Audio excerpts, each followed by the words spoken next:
2017 was the year of the eco. 2018 will most likely become the year of cryptocurrency regulations.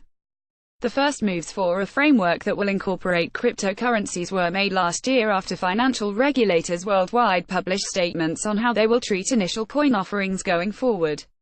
However, lawmakers in the UK, the US and Europe have made it clear that regulation designed to curb the role cryptocurrencies may play in money laundering is coming.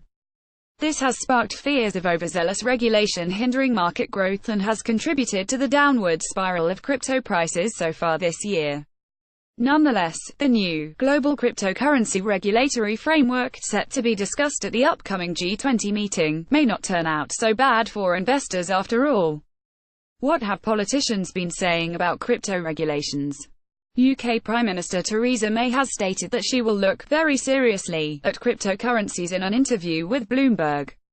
In line with effectively all Bitcoin negative lawmakers, she cites the potential use of cryptocurrencies for criminal activities as the primary reason why they need to be adequately regulated. In February, the UK Treasury launched an inquiry into cryptocurrencies and blockchain technology, looking into the potential impact of digital currencies and distributed ledger technology on consumers, businesses, and financial institutions.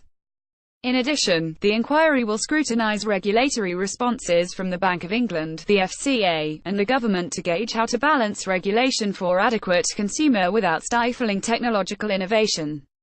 Alison McGovern MP, member of the Treasury Committee, said, "This inquiry comes at the right time, as regulators and governments wrestle with recent events in cryptocurrency markets. New technology offers the economy potential gains, but as recently demonstrated, it may also bring substantial risks.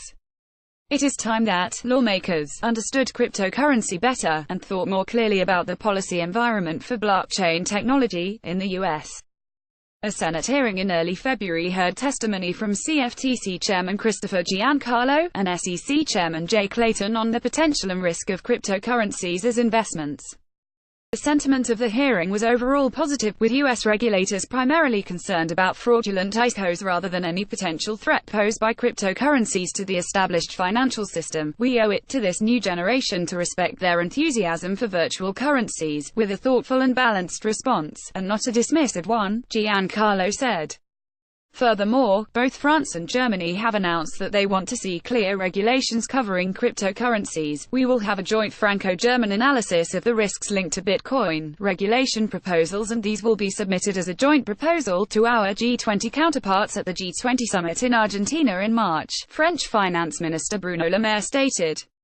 Interestingly, the German tax authority recently announced that it will not tax purchases made with cryptocurrencies differently to those made with fiat currency. Virtual currencies, cryptocurrencies, e.g., Bitcoin, become the equivalent to legal means of payment, insofar as these so-called virtual currencies of those involved in the transaction as an alternative contractual and immediate means of payment have been accepted, the Bundesministerium der Finanzen stated, thereby approving digital currencies as an accepted payment method in Europe's largest economy.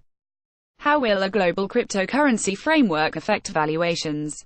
When it comes to cryptocurrencies, lawmakers are primarily concerned about their potential criminal use, especially in financing terrorism and tax evasion by wealthy crypto investors.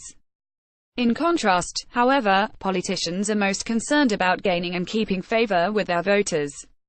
It is no secret that cryptocurrencies have established themselves as the go-to payment methods on the dark web, and the number of investors who have declared their crypto capital gains in their tax returns has been very low.